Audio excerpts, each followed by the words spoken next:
Hey Zwifters, I'm Simon Schofield and this is the Zwiftcast. Coming up on this episode,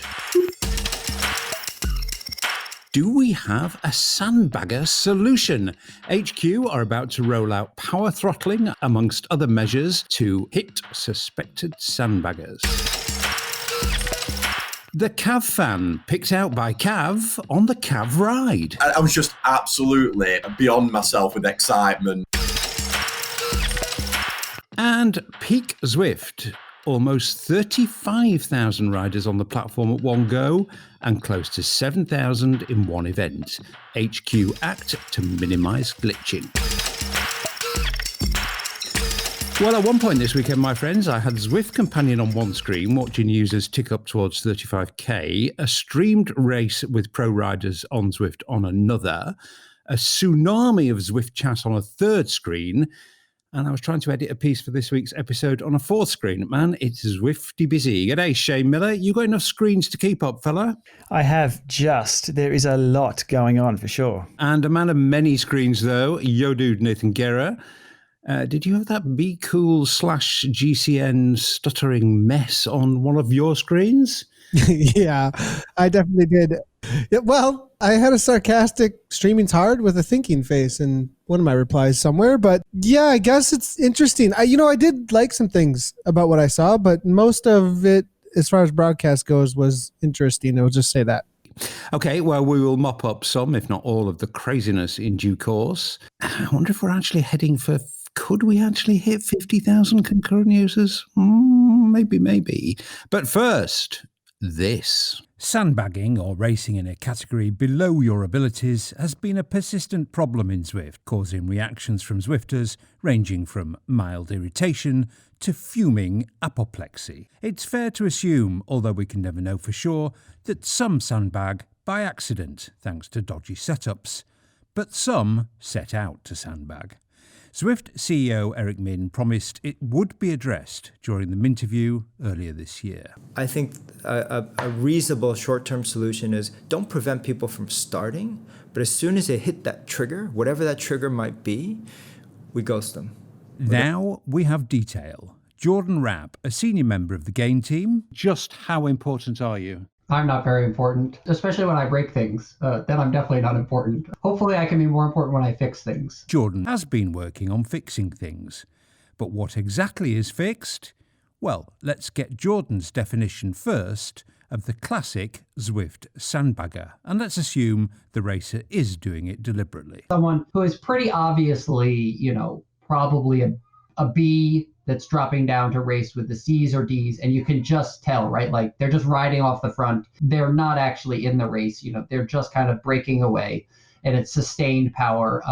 And I think that's where in the short term, we're looking at basically a fix. Note Jordan's use of the short-term fix. There is a longer-term fix coming too, but for now, we're discussing what's most likely most soon. Zwift is going to look at the data of racers, and they're going to look especially at two key performance statistics. 1 minute power, and I think we'll probably be pretty generous there because I don't, 1 minute power is starting to really blur the lines of someone who's like, I'm just a good sprinter. And it's like, okay, but 5 minute power is a really good proxy for FTP, right? Like, it's pretty clear from 5 minute power the difference between a B and a D or an A and a C, right? And I think that's really what we're trying to prevent. Let's just do something because this is frustrating to a lot of people and it makes racing less fun. And even if it's not perfect and it doesn't address everything, something is for sure better than nothing. Yeah, absolutely. And are you kind of settling around 5 minute power as the judgment call we're gonna make? To me, that's the one that, based on like sort of the data that I have seen coming in and kind of my own intuition and experience around physiology, like 5 minute power to me is the one that you just really start to kind of coalesce. I think that's probably the better representation of how Zwift races typically play out.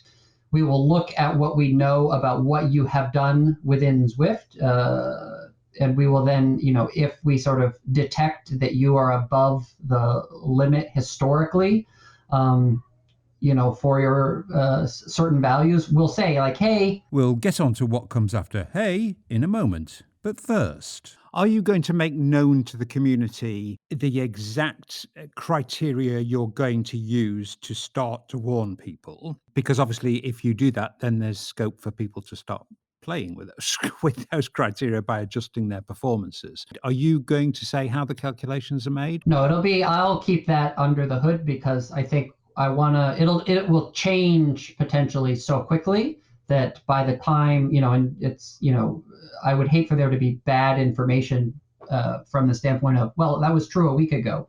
And I also don't want to get into the standpoint of, where people are basically, 0.0001 under the limit, where it's like, that's not really what it was meant for. In the initial stages, the secret source of a blend between 1 minute and 5 minute power will be switched on for certain races only. We'll do it in a pretty controlled way. It's not going to be just like, it's not flipping a switch, right? So there will be certain races where this will be turned on. We'll sort of get feedback, we'll adjust the values.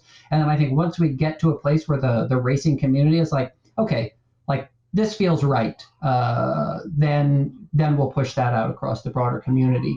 So those are the criteria. What then are the sanctions? Jordan calls it a ding. So, Jordan, what will this first ding look like? You'll get a similar notification to the missed your calling that will say that we think that you're probably a bit too strong for the category you're in. You'll get the little triangle, only it will be a green triangle, a little bit softer color, and will basically say we think that you probably belong in a category up, and so inside of the triangle is an arrow pointing up to indicate that maybe you should be in the C's instead of the D's or in the B's instead of the C's. We will throttle your power output a little bit to slow you down. It's not, we're not going to bring you to a standstill. We're not going to kick you out of the race, anything like that. It's really, the idea is that we'll sort of bring you back into line with what you sort of should have been, right? So if you want to race in the D's, that's fine. We'll just make you a D racer. It's not as severe as as what we call the quote unquote cone of shame. It also doesn't sort of affect your ability to participate. You'll still be able to finish the race. You'll still show up in the results. So a message, a green cone, and your power gets throttled. And a further important tool, if racers have been subject to these measures, the next time they try to enter a race in the same cat, they'll get a message asking them if they're sure they're in the correct category. But riders don't get booted and they do stay in the results. It is a light touch approach. We'll see. I'm hopeful that we'll be able to thread that needle. I think, you never can make everyone happy, but I think, I am also cognizant of the fact that, mistakes happen, and it's not to say that every person who ends up in quote unquote the wrong category did so in a kind of malicious way, right? And so I don't want to whack these people, with a huge hammer for something that might have been truly accidental. So what happened, Jordan, to the Eric Min we're going to ghost you idea? Has that gone away? So I was able to talk Eric out of that from the standpoint of, like people make mistakes.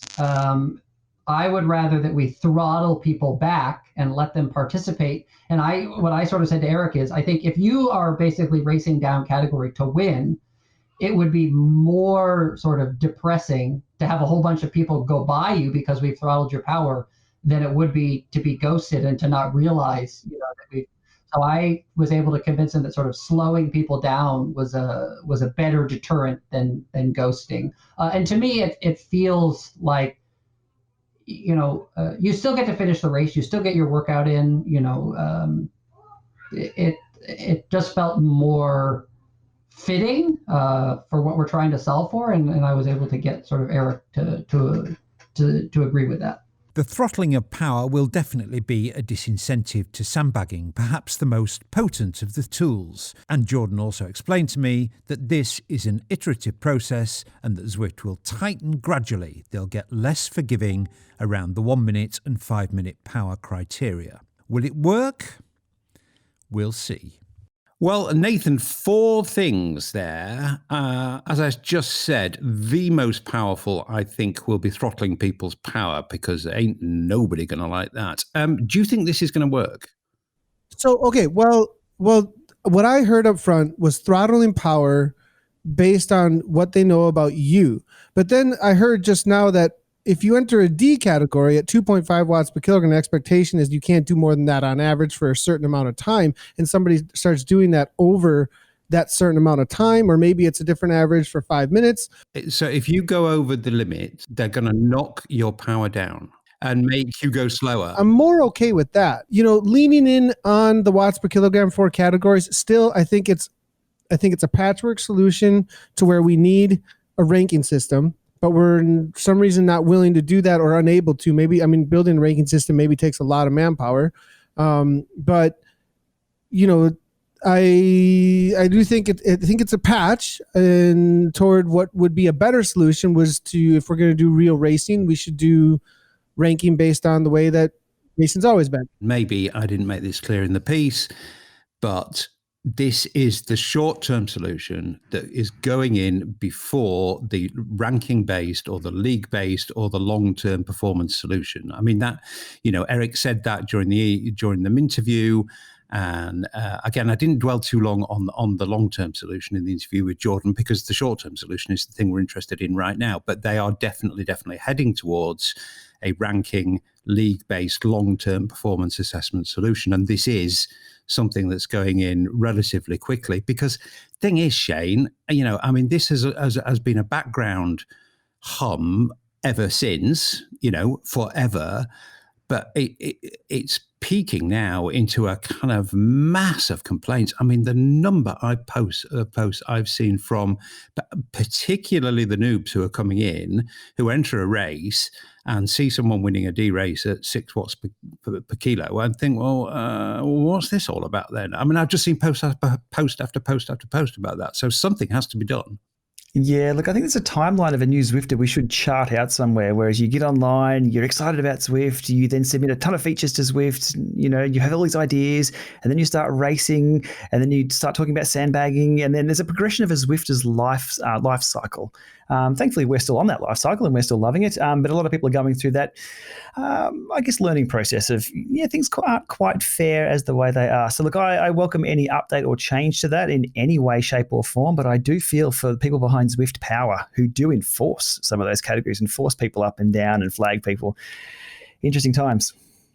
Yeah, and we don't know how it's going to work with Zwift Power. I mean, again, I didn't get into that with Jordan, but I mean, I do know that relations between Zwift Power and Zwift HQ are good, I think. I mean, they both kind of need each other, and Zwift Power is a very useful tool for the community. I don't see this as usurping Zwift Power's role too much. Do you, Nathan? No, I don't think so. And, up front, I didn't understand completely. So B, C, and D, it makes a lot of sense to me, to those categories. You get into the A category and you start throttling somebody, then you might run into some issues. The level's going to have to be pretty high at that point. And I still think there's going to be a lot more policing that's going to have to happen at the A category through community organizations. But it does sound like it would be something helpful, as long as the barriers are set up in they're going to be pretty specific, but B, C, and D pretty cool. And no, I think it's going to take some weight off of Zwift Power, where Zwift Power can focus in on the elite category a little bit more and actually pulling people out where they need to. And then it's also going to, I think so this feature, what it will do is push people into the categories they need to be in, because the races are going to be ruined when they're in the categories they're not supposed to be in. And then you'll get the B's and the C's, the B's and the A's will probably get a little bit larger as a category. And then you'll start picking up people in there through the community tools like Zwift Power who are a little bit off. So I do see it as a plus. Up front, I was a little bit confused. So it's a plus for B, C, and D. I don't know if it's an answer necessary for A's, and it might end up ruining some races in A's if it's too aggressive. Yeah, and I think it is squarely aimed at probably more CD than B, actually, but squarely aimed at the lower cats. And, I'm not even sure how it will work in the A's, because, if you're in the A category, then you've chosen to be in the A category, and if you get your ass kicked in the A category, well, who cares? Actually, nobody really, do they? To be honest, I mean, the stuff that's causing problems is these strong men and women going into D and smashing up the field and ruining the race. We need this really well defined, but even then, when you define it, you can then start tinkering with it and breaking it, as you're pushing to the limits right up to the boundary, and then stepping back just a little bit. So we'll see. Yeah. No, we've got to give it time and see. This was never going to, and this is perhaps partly explains the reason why this has been so long coming. It was never going to be easy, was it? It was never going to be easy to find a solution to this that doesn't really annoy people, but does try to get rid of this, awful problem that we're seeing increasingly. I know an easy solution. I'm sorry. Okay, I would be quiet. I mean, come on. If you're categorized by the game, by your results, and then you just can't enter a category unless you qualify for that category, it's over. The discussion's just over at that point.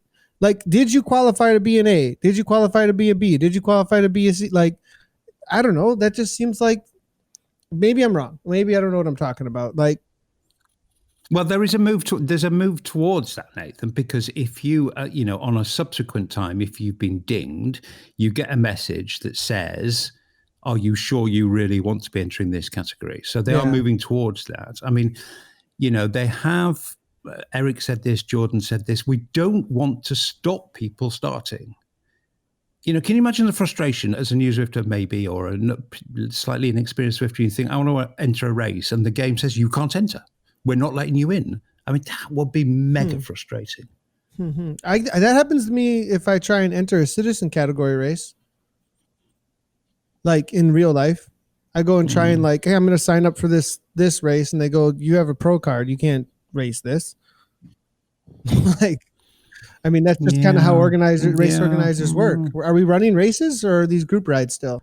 Well, no, it's not a bad point, but there are significant differences, aren't there, between experienced in real life racers and people logging onto a video game. Well, that's been really interesting. That's been a really interesting conversation. Very, very interested to see how that goes. Let's leave that one there for the moment. I'm absolutely certain we'll come back to it, judging by that little discussion. Right on.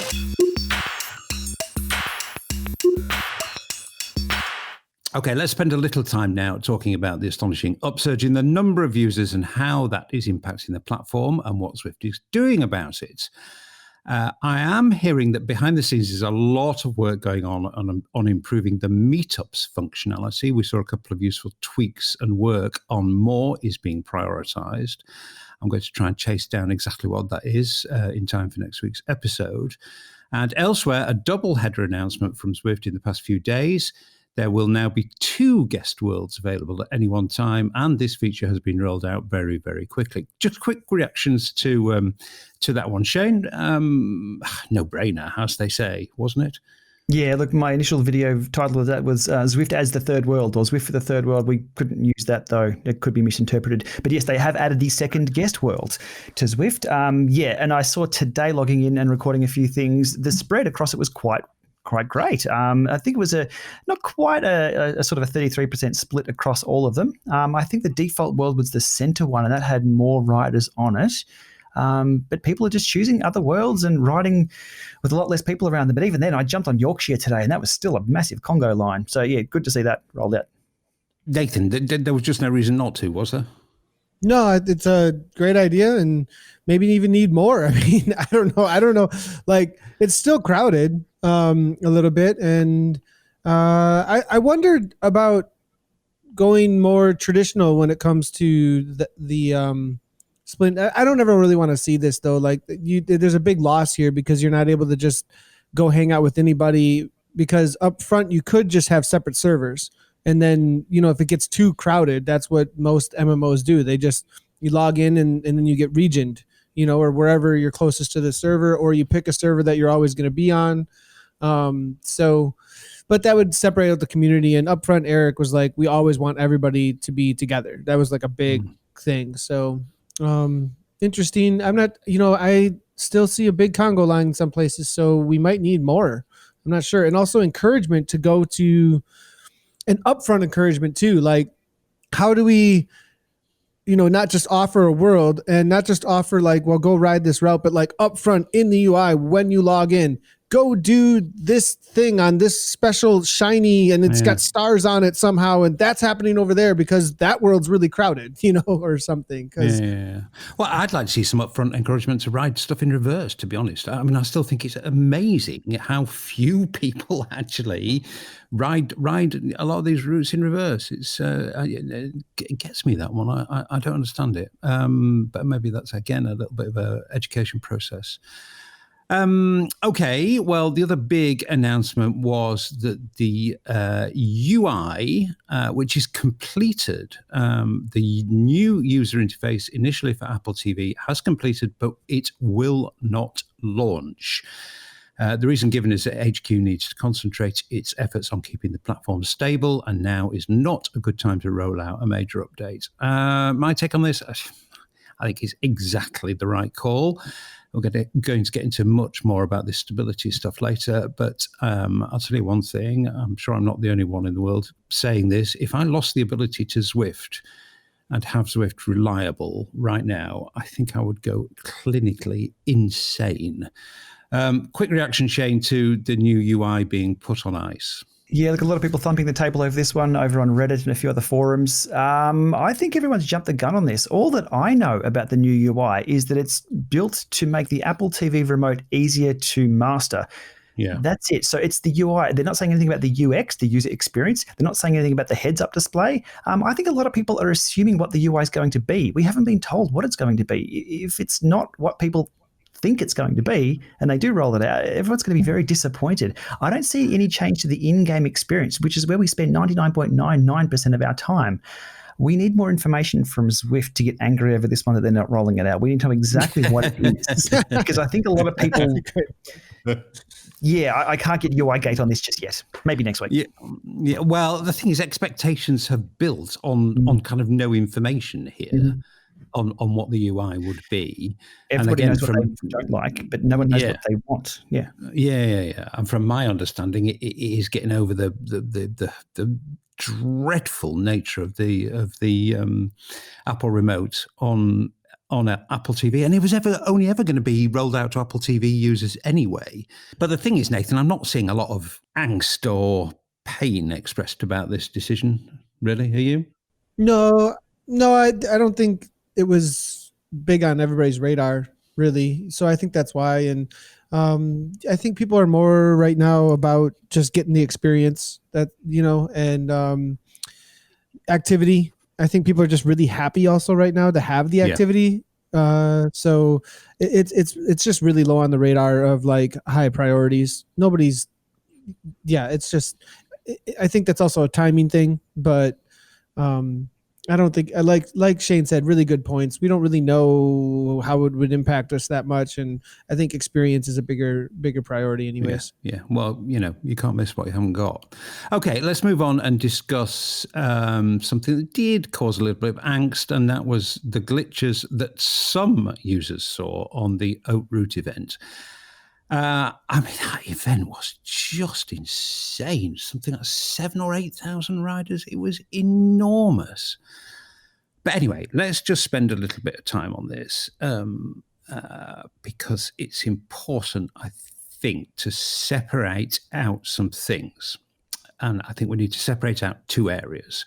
So the first area, there were, and again, this was only for some users, there were what we might call, let's call them rendering errors, kind of stuttering, bikes without riders, and a sort of other kind of glitchiness. That's one issue. There was then a second thing, which was the problem that some users, again, only some users, had in uploading fit files to Zwift and onward to Strava. That seemed to be an entirely separate problem. Right. Well, the standard response to rendering errors, that first issue or set of issues I described, I think is still mainly the right one. The problems are going to be at the user end.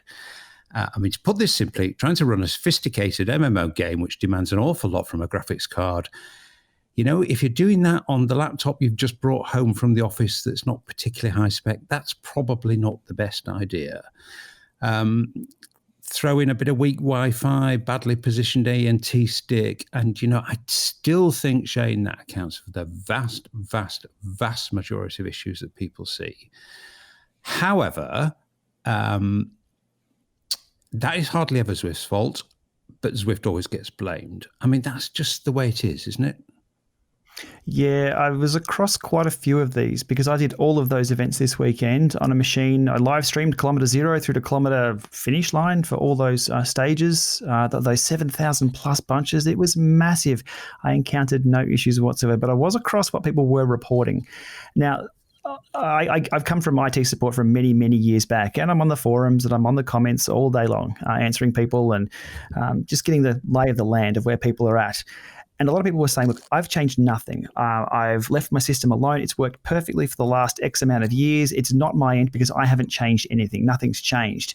But if, in fact, something has changed, and that's the number of riders on the system and being drawn on screen. So a lot of the time, if your system overheats, now Zwift isn't the most efficient thing out there, let's be honest. Even on a lower end system, it will push it very, very hard. The system will heat up. When systems heat up, things go funny. They start dropping subsystems, or power drops to maybe the USB bus, and then guess what's connected to that? Maybe your ANT stick, or maybe your Bluetooth just goes away for a little bit. Things go absolutely crazy. But graphics cards get very, very hot. One of my pieces of advice on the forums was stick a fan on yourself, stick a fan on your older computer. If you want to get some decent performance out of that, it could be overheating. Quite often this is the case. It's the end user. People don't want to be told that though, because again, at their end, nothing has changed, but something really has. Nearly always is the end user. However, on this occasion, and on that particular event, and there were a mass of riders, 7,000, I think. We did see some very, very experienced Zwifters with very high-spec setups get a bit of stuttering. These were not kind of life-changing glitches, but not the usual smooth experience you'd expect for that kind of quality of kit.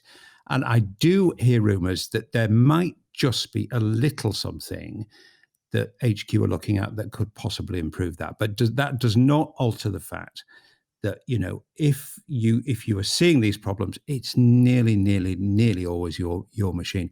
Problem is, Nathan, that is a really, really hard conversation for support to have with the user, isn't it? Which is, you know what, dude, you need a better computer. I mean, can they, that's where it needs to be, isn't it? That conversation? Yeah, it really almost always is, actually. I mean, you do see a lot of the same thing all over the gaming world. So this isn't a Zwift specific thing. Like, there's definitely plenty of complaints at developers that your game is crap, your game is then, and then you find out the guy's on a potato. And so, I mean, we got to upgrade the potatoes, guys, at a certain point if you want to have a nicer gaming experience. There's just a reality here. Like, a lot of, and the thing is how many of the people who are having this experience have a big screen TV? Like, it's kind of like you watch your entertainment there with that kind of a setup. This is also an entertainment device, so maybe you need to have something that's a little bit more able, if you do want to have that kind of entertainment. So, and that's what we're doing. Yeah. We're not looking at a garage wall anymore. We're being entertained and interactive with Zwift, and it's an interactive game. So something a little more beefy, makes it a little more fun. Yeah.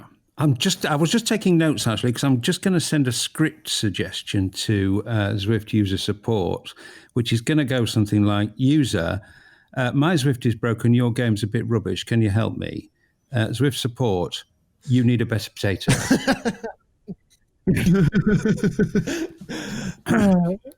Makes sense. That kind of is it, actually.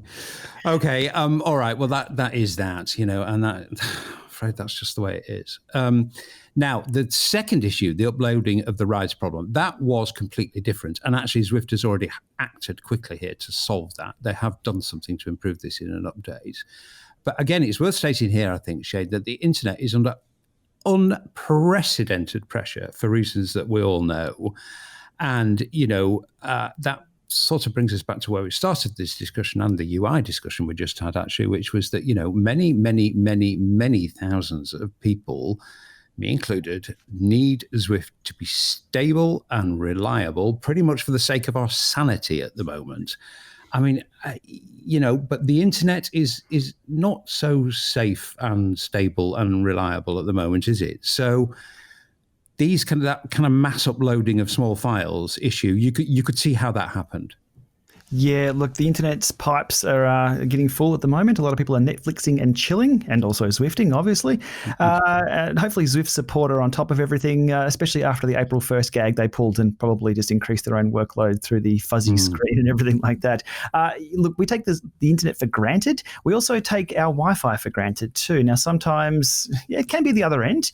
But for me, the trick with my auto route riding, where a lot of people are saying, I tried to upload and it didn't work at the end, upload later on. Like, just finish your ride, do a few extra kilometers, and just upload. I did the last stage, I did the 100-kilometer to unlock the Strava April Grand Fondo, which can now be done indoors. And the uploads, that went absolutely fine. But again, it really depends where you finish in the bunch and things. But it's hard. Yep, the internet has a capacity, and it's probably getting up there. I wouldn't like to be working in Zwift support, or in fact support for any of these big online services at the moment right now, would you?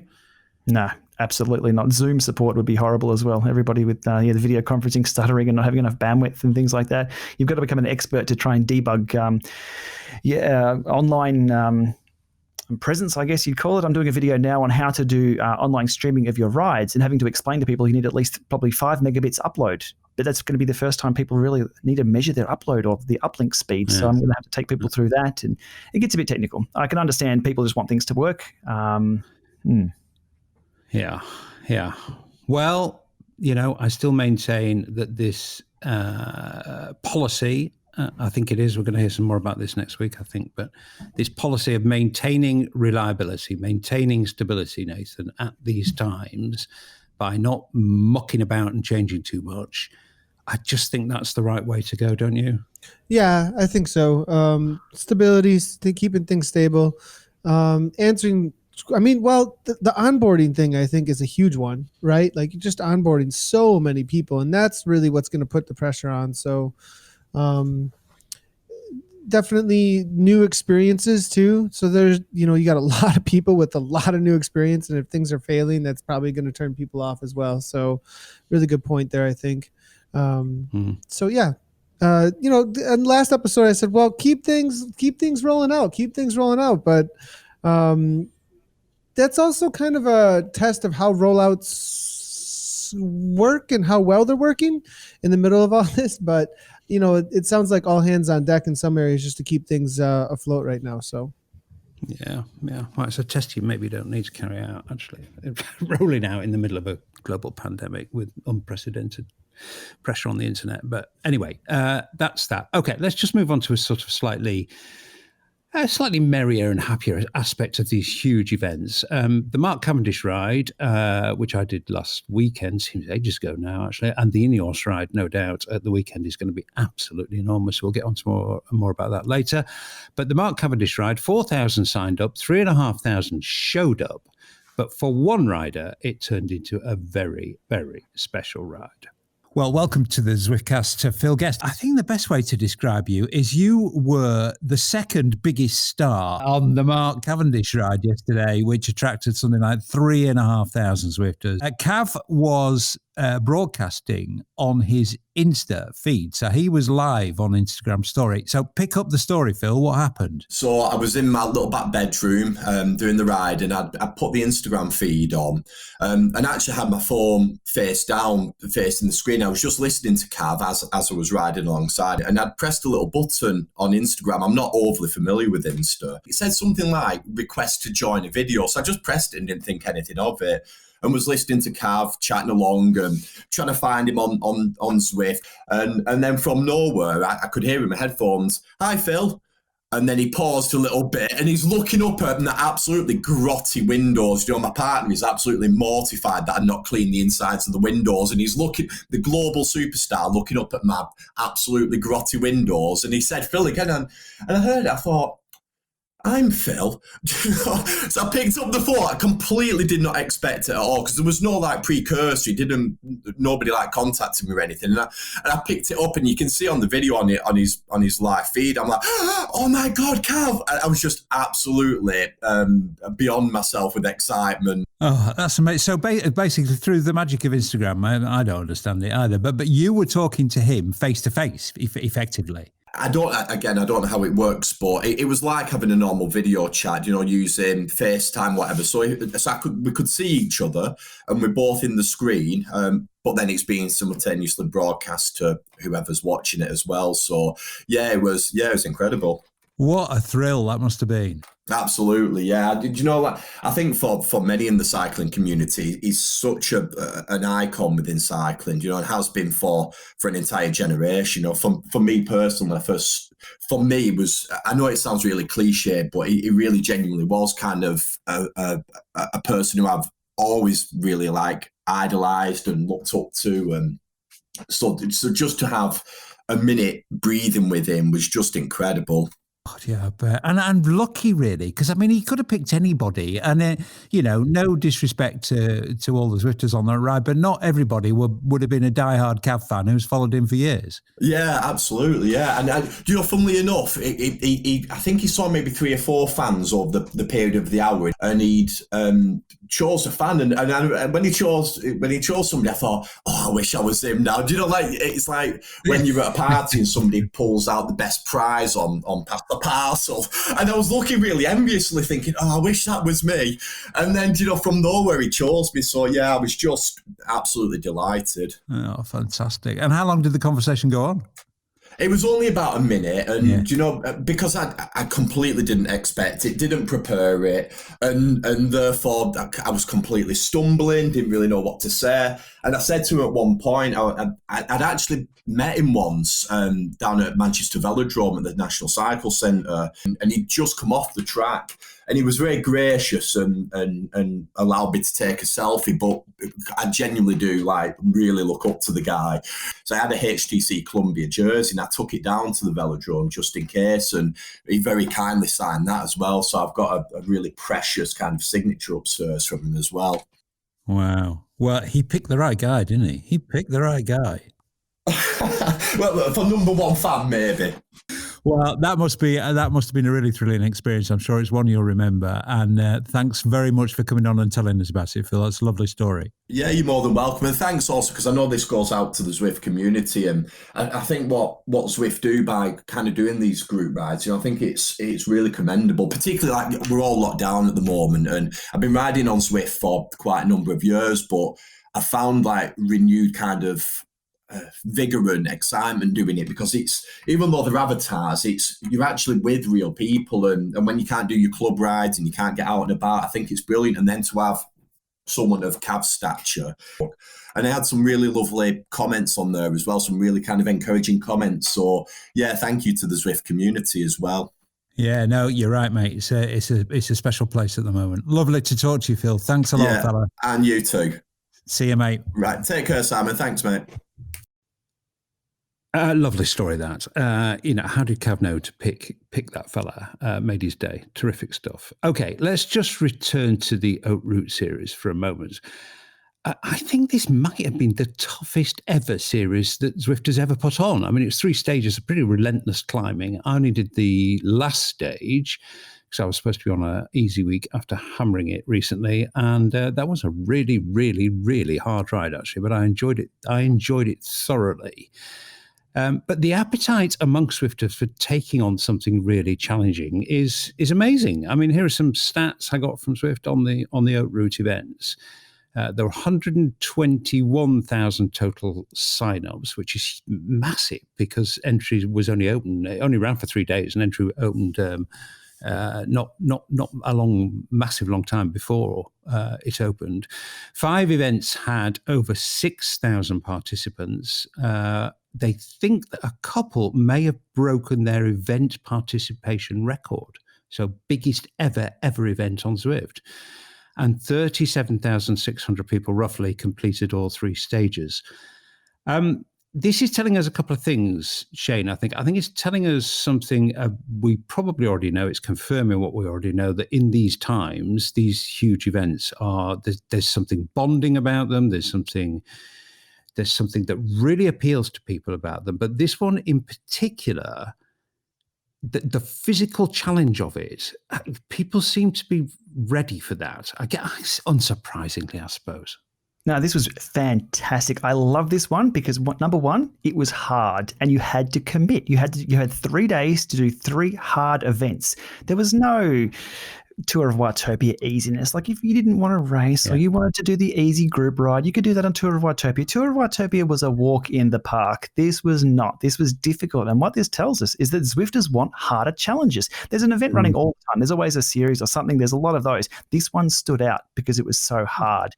And I love the commitment. I didn't have to think about what racing or what training I'd be doing for the day. I had to clip in and do the best I could for that stage. The last one I kind of backed off a little bit. I started streaming it with a coffee, saying to everyone, I'm not going to race this. I'm not going to race this. Yeah, right. Halfway through, it sort of became a bit of a race when I got a good working group going. It was brilliant. I love this because it was hard. That's my personal take on this.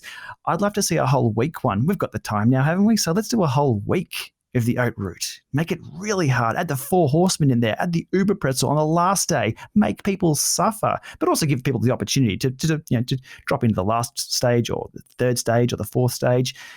Loved it. Absolutely loved it. Everybody found someone to ride with. And I had one of my experiences, sorry to go off on a bit of a storyline here, up the Alpe de Zwift, right at the top, I was suffering. And then looking back at the memory of riding that, it wasn't about me being on the bike indoors. It wasn't about Zwift. It wasn't about the technology I was using and what we're talking about. It wasn't about race categorization. I was hurting. And if you saw my last 5 minutes of that live stream over on Twitch, I was zombie mode, but I came past a few people that I knew. There was Coach Chops from Sydney, and I recognized him on the road. And my memory of that was I was really there, riding in the zone. I was that focused on what I was doing. And then I came past Dr. Tacker, another Zwifter from Melbourne. He was suffering up the hill as well. And then people in the live stream are like, go, go, go. And I sprinted up that last little hill. And my memory was I was there. I was actually suffering because physically you've got to do that effort. And that was me setting out not really to race the series. But I had that experience with my friends, with people I knew, and 6,000 to 7,000 others as well who completed it. Absolutely brilliant. And the bonus in the last stage there was to finish the 100-kilometer ride, which I've mentioned already. And there was quite a few group of us riding along doing that and ticking that box too. So I love the event. Absolutely love the event. I don't do a lot of these, but this one I did do, and I want to do more. Really good point you make there, actually, because I only did stage 3, which is a bit of a cop-out, actually, but I had a super tough week the week before, and I was being advised that I needed to take it a bit easier this week, which was the correct advice, actually. But come Sunday, I was ready for something hard, and so I did the stage 3. And that was the longest time I've ever been on a turbo, I think. I mean, I just don't do long sessions. They're not for me. A turbo for me has always been get on, hammer for an hour, get off, feel good, that's it, done. But actually, I spent 2 hours, 20 minutes on that stage. And I've done a number of these kind of, in real life events, not dissimilar to Oat Route, actually. I've done the Etape de Tour a number of times, and that's a hard day out. It's a really, really hard day out. But the kind of mental conversations, we all have these conversations with ourselves, don't we, when we're doing something quite hard. They're kind of internal conversations I was having with myself on that ride, on the route ride, were not dissimilar from the conversations I'd have on a day-long ride going up 3 or 4 or 5 French mountain passes. And that was really interesting to me. That was a genuine challenge. Nathan, did you do much of it? No, I haven't been on the bike except for the last couple of days. So I was really still sick, aren't you? Yeah. I turned a corner today where I could push a little bit and not instantly feel like flu in the body. So that was nice. So I was out on Dutchy Estate just kind of doing laps for like 50 minutes or so today. And I think by the end of this week, I'll be back at it training, but we're going to take it really slow. This is the longest virus I ever had to deal with. So it might be, I'm fully isolated, and like, if it is COVID, it's one of the chill cases, but, this is hard to kick. But I watched everybody doing the Hout route, and it was really interesting from the perspective that this was an event that everybody showed up to. Like all the big hitters, all the esports teams, but they weren't doing it as the esports team though. They were doing it as just a show up and do this big ride that everybody's into. Yeah, I'm going to be competitive at the front, but because the big hitters are showing up and you know, it's from you know, families to, I mean, it was just this, every level of rider was wanting to complete this, and it was this achievement amongst the community. And I really noticed that every streamer was out doing it. We had like, I think at one point there were 30 streams on Twitch of Zwift going on, like during one of the out routes. I mean, it was crazy how big of an event this was. And I was like, man, I really wish I was in this here actually. But that was really interesting to see. From also the thing about Zwifters wanting to do something hard, because I think in the past it was like, we can't make this too hard because people won't want to do that. But I'm seeing something really different from the Zwift community and the cycling community in general. What are the biggest events that everyone wants to get into? Dirty Kanza, you know what I mean? PRL. These aren't easy events. Like they're bucket list type events, and Zwift I think needs to start creating more of those and not shy away, like Shane was saying, because I think it calls out everybody to do something special. So, and I think that's what people are after in their experience, not just another open up a kit thing. So. Yeah, no, I mean, I agree. I think there's some real learnings for Zwift here. As Shane made that excellent point, you know, there was no negotiation about this. There were 3 stages. They took place on 3 consecutive days, and you did the stage or you didn't finish the series. You know, there was no, oh, well, I could plan that round there and have a nice little rest in between this and that, and then I've got a makeup day and all of that, you know, all that kind of wishy-washy nonsense. This was stage 1, stage 2, stage 3. Friday, Saturday, Sunday, do it or don't, you know. And that, I think there is some learning there for Zwift in terms of actually setting the community a challenge rather than being too mollycoddling of them. But I think there's also something going on, Shane. There's got to be something going on with just people's psyche at the moment. You know, cooped up, not allowed out, you know, worried actually. You know, I mean, the best, as we all know, and I've often said, you know, their best therapy is on the bike. And there was something about the therapeutic. Yep, absolutely. As I mentioned before, that last 5 minutes, I wasn't in a world under a pandemic at all. I wasn't, you know, worried about what's going to happen tomorrow. I was riding my bike and I was coming past a few mates. So I was excited. Like, that's what it's all about. And I've said in the last few of my videos at the end, you know, I hope that's helped out. Zwift is my escape, and hopefully it can be yours too, to get on the bike and just do something a little different, because that's what we all need at the moment. And if people can have 1/4 of the experience and fun that I have with the toys that I have access to, yeah, you're going to love it. So it's good to see that many people jumping on board and choosing that as their challenge, because there'll be a lot of people out there, and with all respect, people are going through a lot harder stuff than what we are. We've got it pretty good here in Australia. If they can just jump on and choose something a little different to get them away from it all, I think it's kind of ironic that we're saying, you know, give us something hard to do during our hard times, but it's a leveler as well. You finish the pretzel route, you're toast. You are done. Your next focus is the next meal you're going to have. And damn, that pizza tasted good at the end. Yeah, absolutely. Takes you out of yourself, as they say in Yorkshire. Yep. Honourable mention here, I think a good place to mention this, for Tim Searle.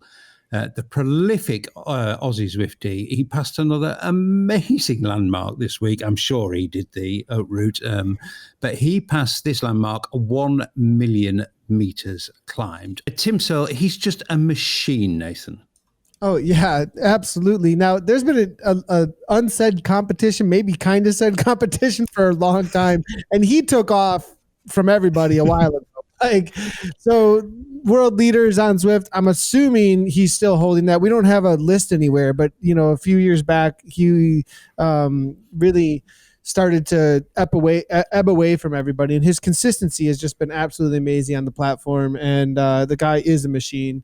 Very cool to see. And you know, I had hopes of maybe trying to chase him down again, but he took that badge and is taking off with it. It was like me and Scotty Weiss and him were all kind of fighting for it for a while. And then me and Scotty both went outside or stopped riding our bikes for a while. And he just, kudos to him. And he is such a foundation to that community of racers, specifically from down under on Zwift, and really provides so much for them. So it's really cool to see not only that accomplishment for himself personally, but how much it accomplishes though for everyone around him, because his riding is about everyone around him. It's not just about him, which is really cool. Yeah. Well, he's a foundation of the whole Zwift community, to be quite honest with you. I mean, the stuff that Tim's done to get rides, particularly the Aussie rides, but he's now transferred the Hump Day ride to America. I mean, he's been one of the most consistent, pleasant, and super organised ride leaders there's ever been on Zwift. I mean, I've met him in real life. He's a nice guy as well, really nice guy. He's a West Ham fan, but you can't have everything. And he's a lovely, lovely man. Well done, Tim Searle. 1 million meters climbed. Great work, fella. Right on.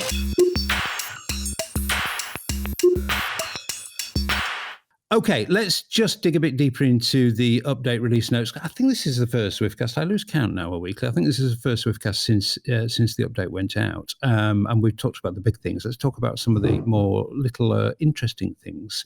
The cryptic hint. Here we go. Here's the actual words. We've plugged in some core components to light up an upcoming FutureWorks powered event mode. Plugged, light up, powered. Now this is going to be a bit difficult actually, because I think all three of us know a little more about this than we can actually say. So kind of going to have to leave that one there, but I would encourage Swifters to look at the words that have been italicized there. Plugged, light, powered. All suggest... What do they all suggest? They all suggest... Well, I'm just going to leave you to make the connection. Okay, but on that cryptic stuff, and I'm really sorry we can't discuss that. It's a bit naughty, really. But, there's a couple of hints there. Read into this what you will, but here's a bit from the interview with Jordan Rapp that I didn't include in the sandbagging feature. Here's Jordan. We are just looking to make a number of improvements around racing and categorization, and some of it is even just fun stuff. Like I think we have this idea of if you want to be a climber, could you maybe have super feather power up, and you only get that if you self-classify as a climber, and then if you're a sprinter, do you have maybe like a more potent aero helmet power up? So I think it's not just about penalization and being a traffic cop. It's also we want to incorporate more fun into it as well, making racing, more fun, more tactical, all of those things. Nathan, that I don't think this is imminent, by the way. I mean, I think, he said this is kind of, like a year-long project, but that did sound pretty interesting. Very role specific. I like it. That's pretty cool. It's hearkening to a more...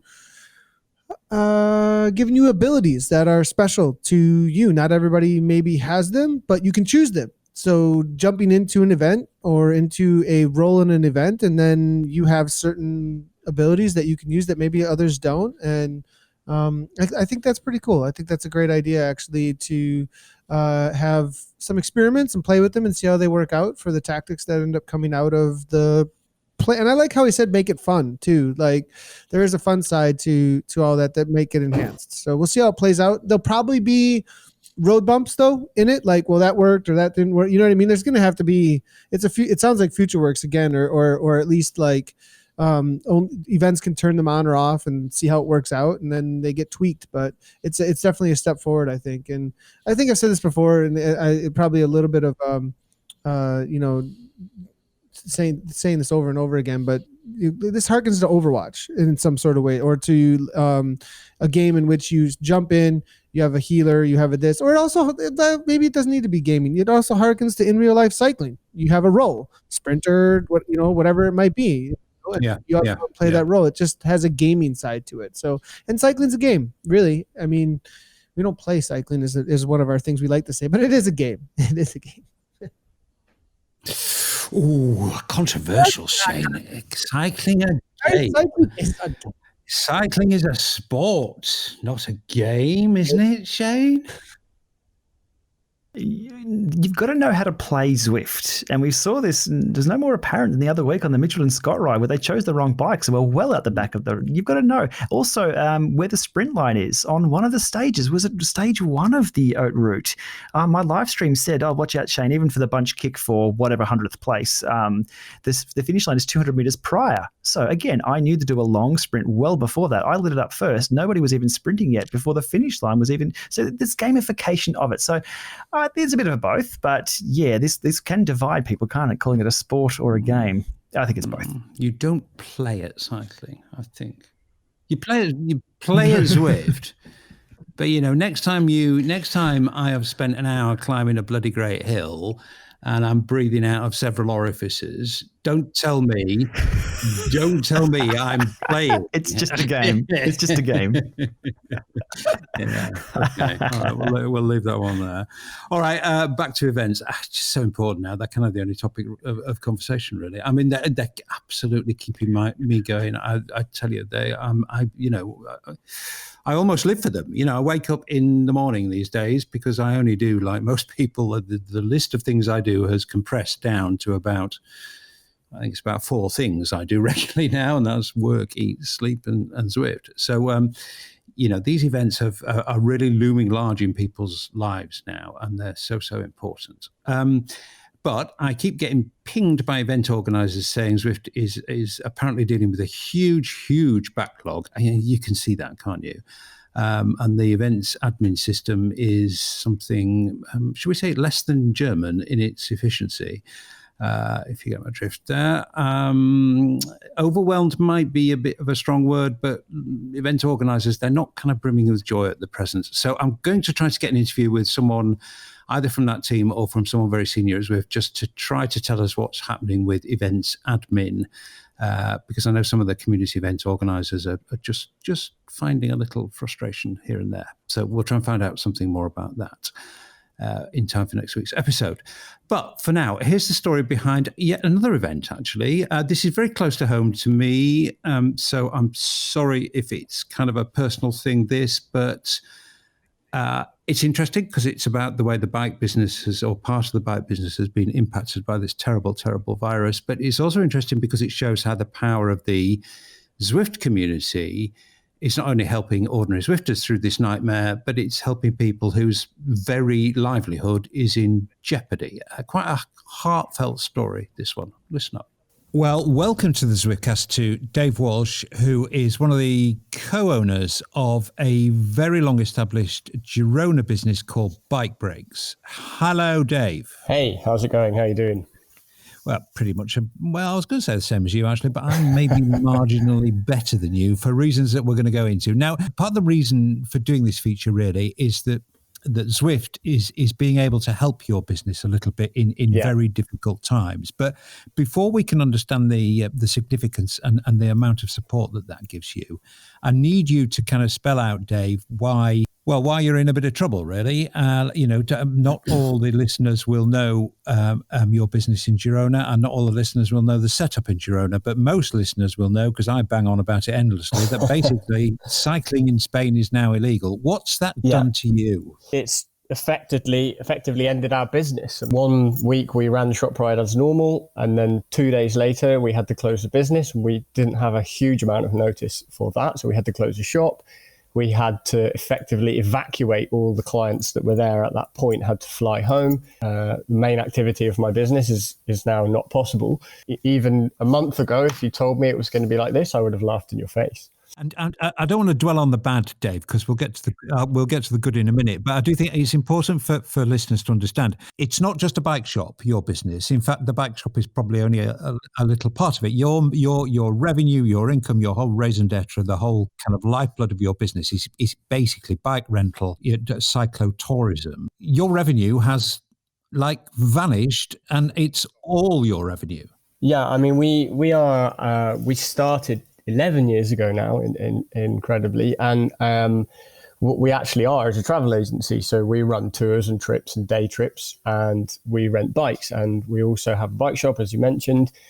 We do shop rides, lots and lots of different things. But, essentially the core of the business is offering services for visiting cyclists. So the revenue is gone. We've had no income at all since the 12th of March, like zero.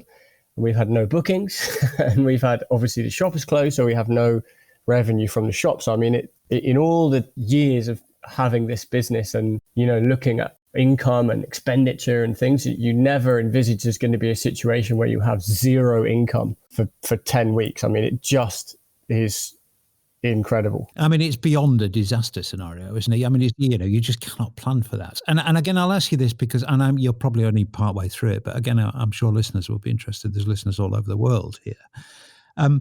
Is the Spanish government or the Catalan government able to offer you any assistance? I think it's best described as opaque, really, the government response. I mean, we have been able to do something. So I employ 14 people. So I have a fairly large shop, as you know. So I have some considerable overheads. I think it's probably also worth mentioning that the first week of March, which is just about when we closed, is the start of my busiest season. So we're just coming out of winter. So although we have had bookings over the winter, we have our overheads go over the winter. So it is at a time when cash flow is at its lowest ebb. So, you know, it's pretty, the timing is pretty bad. In terms of support, well, you know, we've been able to take our salaried staff and put them on the equivalent of the dole here, but that's only while we're closed. So, you know, that's only going to be a month or two. And apart from that, so far, that's it. So we're seeing I mean, I'm talking all the time with my accountant stuff to see what other possibilities there are. But so far, really, there's been basically no help at all. It's very, very, very, very tough, you know. And I mean, we know businesses everywhere are suffering, but you know, there's something about your local bike shop, and to people in Girona, you're the local bike shop, you know, and people have looked to find ways to support you. And to be honest, mate, if you're not open, we can't buy stuff from you. So it's really, really tough. You know, we're not here to try to, you know, generate sales necessarily. And I like what you said there. You know, we are the local bike shop in Girona. And I think as Girona's grown in the last few years, there's a huge population or community of visiting cyclists and kind of cyclists who've moved here like yourself. And we've become a bit of a point of reference for people in that situation because, you know, we speak the language, we've been here for a while, so we're able to help people, you know, even just for information, lots of different things. We're super happy to do that. It's so easy for us to do that. And the response from those people to do what they can to help us, I mean, it's mind-blowing. You know me quite well. I'm not often speechless, but I am a little bit speechless. But the response has been staggering. I don't know what to say. We're And part of that response has taken place on Zwift because, you know, like cycling has moved indoors. Well, you know, that's just where it's gone. And a triathlete who's based here in Girona, Molly Supple, she organised, first of all, a little group meetup. And then I think Tom Squeens, who's also a rider based here, Trek Segafredo rider, he has a little bit of sway with HQ, and he managed to get that your shop ride, which has been on forever, basically transferred to Zwift. And the first one took place this very morning. How much does that mean to you, Dave? It means, like I said, it's very difficult to describe what that means to us because we do feel a little bit isolated. So, you know, when something like this comes along, and obviously we run the shop ride every week and it's free, and now it's on Zwift and it's also free, but it's just a way for people to just say, well, you know, we're thinking about you, we want to support you, we want to come on the ride, and for us it sounds over dramatic to say it, but maybe it's one of the only positive things business wise that's going on for us at the moment. So the importance of it, just I cannot say enough good things about the shop ride now. It's that thing, we cyclists are good at this. We're good at community, I think, and just to see that community kind of extended across a digital platform. It does make you feel warm inside, doesn't it? It does. I mean, like I said, it's blown us away. I mean, Molly and Laura Siddle set it up, and then lots and lots of pro guys who live in Girona and who are part of the scenery here. I mean, it as well. Girona's fairly unique in that there's hundreds of pros here, literally. And they're part of the community too. And, they've really, really helped us. And it's just a small thing, but it, keeps us out there. And for us personally, it's been huge. We did it last week, which was like an invitational. And I think we had like 40 odd people. And we said, we're going to shout out every single person personally who came. And we did do that. And we're working on a video. And then Tom Scrugins, he was like, you have to shout out everyone every week. And we were like, okay, we will. I think we had like 350 people this morning, so I don't really know how we're going to do that now, but we can. I have no words. Like that level of support, the number of people that came on the ride, and then emailed us to say how much they'd enjoyed it and all the rest of it. Just staggering, just staggering. Zwiftcast listeners, if you possibly can, get yourselves on that ride, because you'll be supporting a great business and a great business that's in a bit of trouble at the moment. And cycling is never better than when cyclists come together. Okay, one last word, Dave. I think everybody will realise two things. One, how bad this is for you, and two, how much this ride on Zwift means to you. Last question, mate. Do you think you're going to get to the other side of this? Well, we're certainly going to try. At the moment, and we're saying this to everybody on the emails, we just don't know. We just don't know. I don't know how long we're in lockdown for. I know how long we're supposed to be here for. I don't know how long it's going to last in other countries. Nobody knows. Obviously, it's not just, I keep saying it, but it's not just us in this situation. We know everybody's in the same situation. So I think, we've got the festival in June. We don't know whether we're going to be able to do that. We just don't know. So there's so much uncertainty. I think in the next kind of 4, 6, 8, 10 weeks, then we're going to see how things will pan out and whether there's a future for us. Yeah. You've got a lot of people rooting for you, Dave. A lot of people rooting for you in Girona, and hopefully people will listen to this and get themselves on the shop ride, because I know it's a great source of support to you and SAS, and indeed the whole Girona cycling community. Thanks very much for your time, Dave. No, thank you very much, and thank you very much for everyone who's coming on the ride and sending us nice emails and stuff. So we really appreciate it. We're as I said, very humbled and not a little bit surprised with the level of support. We really appreciate it. So, listeners, if you do get a chance to join that ride, please do. I mean, please do. It's in a great cause. I mean, it doesn't benefit these guys in any way other than kind of moral support, but that's so important at the moment.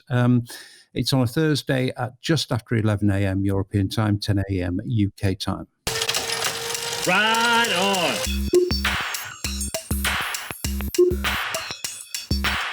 Okay, racing and streaming. Suddenly Zwift does not have the esports playing field all to itself. Rival platforms are muscling in. We see Ruvi planning and running events, and one thing that got some attention this weekend, as well as Zwift's Belgian Classics themed ride with Alpecin Phoenix and Lionel Sanders, was another Belgian Classics themed event run on the Be Cool platform. That attracted a very healthy field of World Tour pros. But the coverage was not a great advert for esports. Coming to you in a moment, Nathan. Hold your horses. But Shane, it was a mess, wasn't it? A real mess. Look, what I saw took esports cycling and the broadcasting of that back 10 to 15 years. It was absolutely horrible. People weren't watching the GCN racing stream for the entertainment. They were watching for the comments that were rolling in, which were absolutely and honestly brutal about what they were seeing. It was a slideshow. It was horrendous. It should have been pin-pulled. I guess they're contractually obliged to keep broadcasting. They are backed by Discovery Channel. They have millions of dollars behind them. They have hundreds of employees. And as I tweeted out, the brutal reality of this is somebody who's 8 years old could have done a better job over on Twitch for free. It was horrible. Having said that, there were other streams of the same event that were a lot smoother, that were okay. However, it just wasn't that exciting. I think we saw Bling Matthews have a dropout and get off the back. And I mean, they were doing the best with what they had. What they had shouldn't have even have been on show. It was an absolute embarrassment to everybody involved, I've got to say. And I'll go hard on this because these are companies here. If I did this stream and I'm just tinkering with streams and it was like that, fair enough. These are massive corporations here. A lot of apologists out there saying they're working from home and streaming's hard. BS. They're working representing large corporations. They're going to do the best they can. That was the worst thing I've ever seen. And if this was the first time anybody has seen online esports, it was an embarrassment. Everybody who watched that should hang their heads in shame if they supported what they're up to. I can't go any harder than that without turning into Australia mode and using 4-letter words. Terrible. Well, you're right. I mean, it was embarrassing. You know, it was awful. I mean, just truly, truly terrible. I mean, Nathan, I cannot see anybody involved in that being happy with it, least of all the teams. Yeah, I don't know. So I'm trying to get in their head. I'm trying to have a little bit of empathy here and get into their heads about like, why did they think they could just push live? Like, it's kind of like, like there wasn't a lot of just double checking some stuff, like it was just really surprising to me. But maybe expectations low right now is the assumption, there's just the expectations will be low. I don't know. Like, it's just a really odd situation that agreements were made. We can do this. And I think you're right. The show must go on was where they went with it. Like, we'll make it happen. And, I don't know, maybe they found out it's not that easy to just replicate something really quick, because, they're doing it. It must be easy, kind of a thing. So, yeah. I mean, yeah. They got that guy, that guy over there in his laundry room doing it. So it must be easy. Okay. Well, whatever. Like, I mean, it's not easy, and it's particularly not easy at the moment. I mean, people are having to work from their bedrooms, and I noticed that the commentator on the version of the stream that I saw was clearly working from home. But, having said that, right now is not the time to kind of go at something half-assed and put out something with no thought in it, because actually I bet there were a lot of eyes on that. I mean, on my Twitter feed, a lot of which is not kind of Zwift related. A lot of it is what you would call diehard traditional cycling related. There were people coming on saying, "Oh, did you see that?" Like they've never seen esports before, bike cycling as esports before, because they're not in that kind of Zwift world. And there was a pretty well-known face put something out that said, "What do people think of it?" And as you said, Shane, 98% of the people who were responding were, "Well, I've never seen anything like that before, and I certainly don't plan to see anything like that ever again." Yeah, look, backing up just a little bit, but not apologising for my rant just then. There's time and a place for everything, and Be Cool can run their races. That's fine. It just needs to be polished. Now, guys, all three of us were involved in CVR Vegas back in 2017. What a show! What an event! That's the minimum standard that has been set at least 3 years ago. If they can't meet that, and that was done without the backing of Discovery Channel. What are they doing? What's the I have no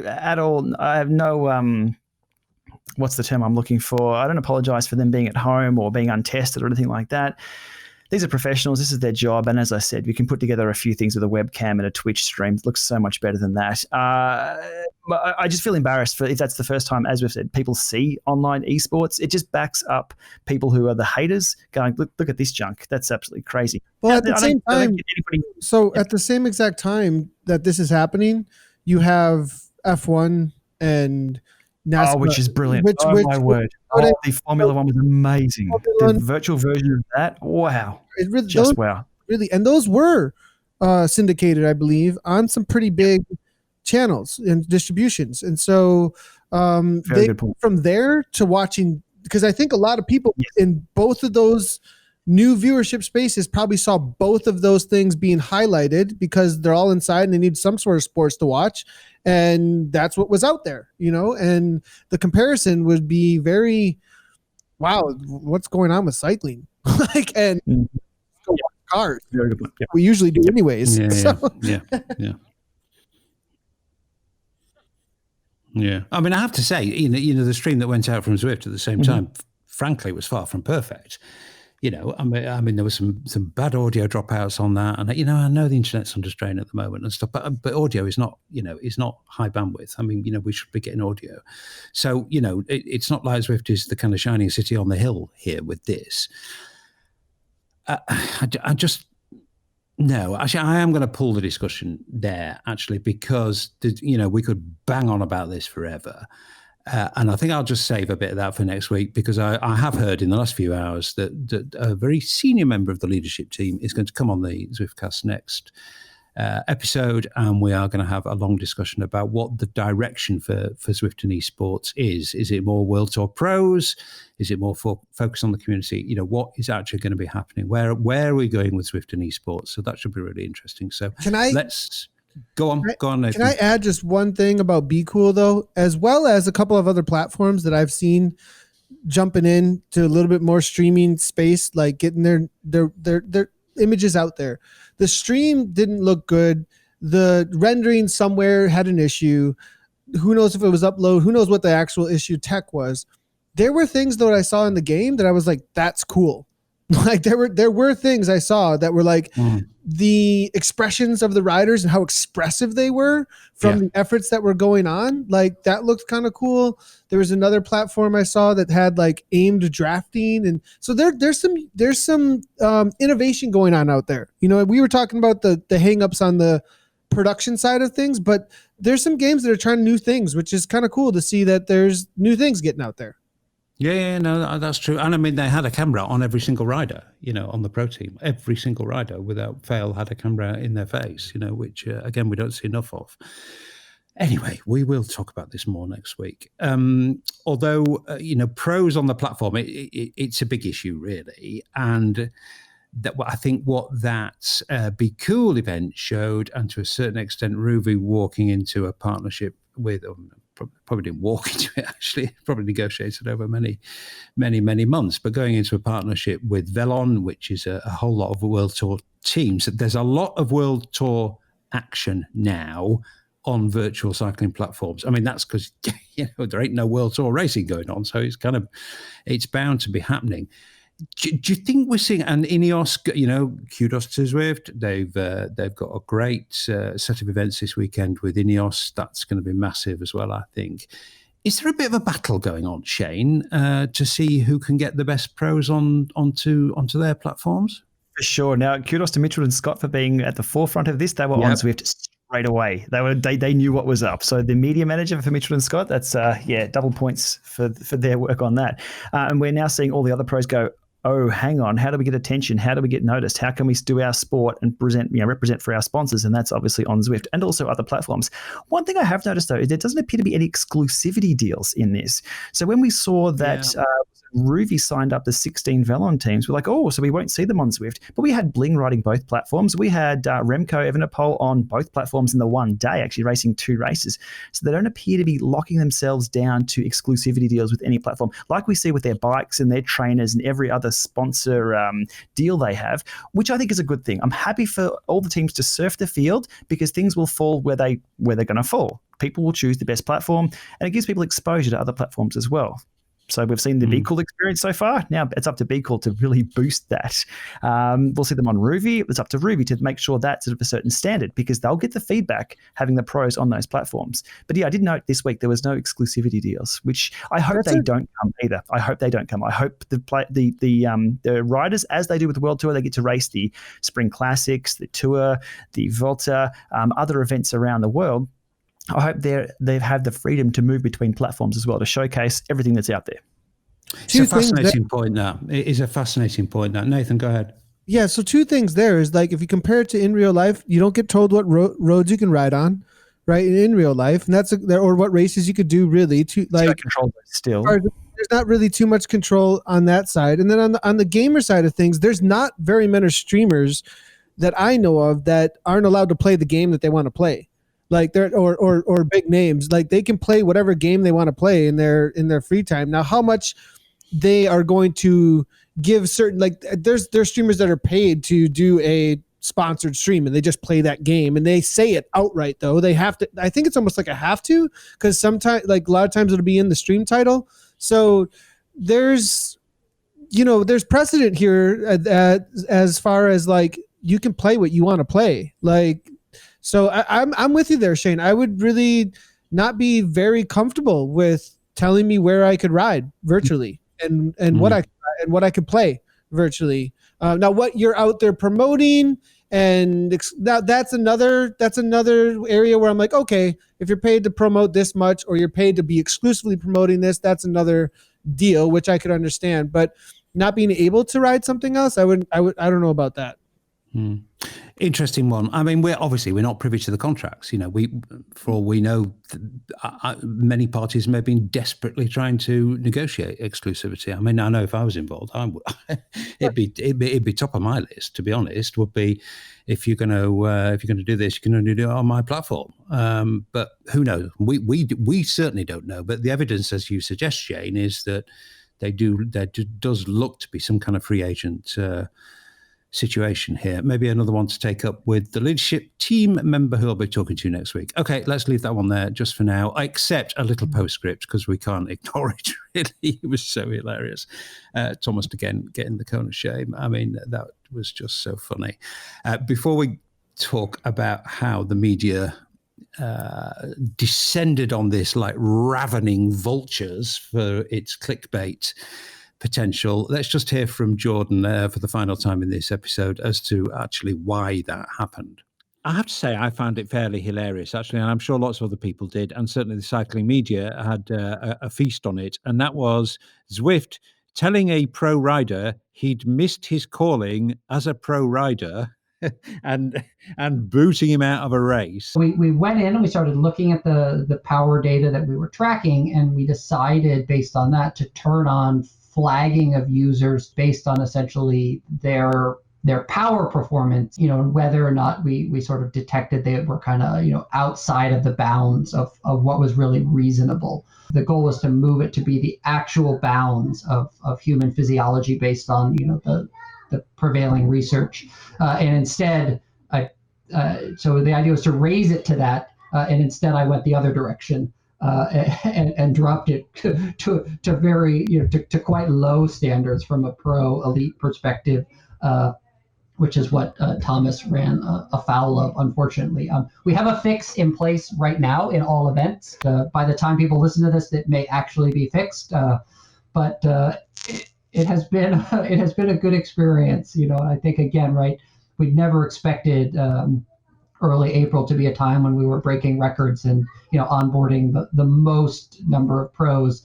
So this was something that should have gone relatively unnoticed, and we could have patched it quietly, but instead to flag some of the biggest names in the sport. They've been good sports about it, and obviously we feel very privileged to be able to be this sort of refuge when the world is in such a state of uncertainty. I mean, it's awesome to have all these pros on, and I haven't gotten too many angry emails, and people have been supportive and understanding, and I've been glad that we at least have been able to figure out a way to work around it. Well, that was very refreshing of Jordan. I mean, basically he tried to fix something, and instead of sending it one way, he turned the slider the other way, and made it worse. But anyway, it is fixed now, and it's not going to happen again. But so funny. Shane, the way the cycling press media descended on that, I mean, the thing is, Zwift is clickbait now, isn't it? Zwift is clickbait gold. Oh, don't worry. I'm exploiting that with my YouTube channel. That's all I'm doing at the moment because that's what the views are. Sure, it pays the bills for people watching on YouTube with the monetization there. But back to this one. I think I tweeted out or I commented somewhere, may have even been on the Zwiftcast listeners when someone else posted yet again that Thomas DeGent was banned. It's like, I wish real cycling would take over again because this clickbait stuff about one small software bug isn't headline news, but everybody used it as headline news. You type Zwift in one of your articles, it'll get the hits. So, but it was disappointing, and I do feel sorry for it. If it was Jordan's, if it was one person's small mistake, it happens, but I'm glad they rolled it out or rolled it back. But I didn't like how a competing platform, one we may have already mentioned, use that as their promotion as well, saying, "Oh, I hope this platform can handle my watts or something." It's like, oh, come on, yeah. Do you want to come? Yeah, you come crawling back when you encounter major bugs with that platform too. It all happens, but it's marketing. I don't agree with a lot of it. Yeah. No, there was a lot of nonsense around that. An awful lot of nonsense around that. Okay, well, that's that again. Yet another over an hour. Looking at my clock on my recording time has flown by, and we'll do it all again next week. So, just very quickly, boys, before we go, weekend plans. Shane, will you be hopping on these Ineos rides? They're, I think, at 12 a.m. my time, so absolutely not. I might have the companion uploaded, though. If I'm changing a nappy at the time, I'll give some ride-ons to everybody involved. So, if you're involved in those big events, again, hot tip, make sure the system that you're using is updated, has good Wi-Fi, isn't a potato, and has cooling. So cool your potatoes and then sign up for those rides and enjoy. And also maybe just trim your graphics down as well. If you're running on high res or ultra res and your system's struggling, just drop it to low for that event. It happens in real time on the machine. Drop it back if you can, if you're struggling. But again, help yourself to help Zwift if you do encounter some issues. So do all that work first and you'll have a better time, guaranteed. Good tips. Nathan, I assume you've got all your cold potatoes lined up ready to stream this weekend. I don't know. I think I'm going to ride more this weekend. But, good work. Yeah, that's my plan. Is I'm hoping by this weekend I am good enough to really do serious training and not just keeping the body sweating and blood moving. So I think me and one of my athletes are going to be doing KISS 100 if I'm good enough to go. Or maybe I'll jump into one of the streamed events. I don't know. Now that I'm not always talent, now that we have a larger talent pool, maybe I'll race the Pro-Am races. I don't know. Oh, hey, now that would be good to see. I've just realized we've completely forgotten to discuss Peak Zwift. Shall we draw a veil over that one, champs, for this episode? Shall we? Because I don't think I've mentioned it once, have I? Oh man. Thanks, lads. Talk to you next week. Cheers. Cheers, guys. Talk soon. And that's your lot for this episode. Hope you're enjoying the new weekly Zwiftcasts. We'll try to keep them up as long as it seems the right thing to do. And this is the right thing to do right now, which is just the usual reminder. Zwift help us with the Zwiftcasts. They support us to keep it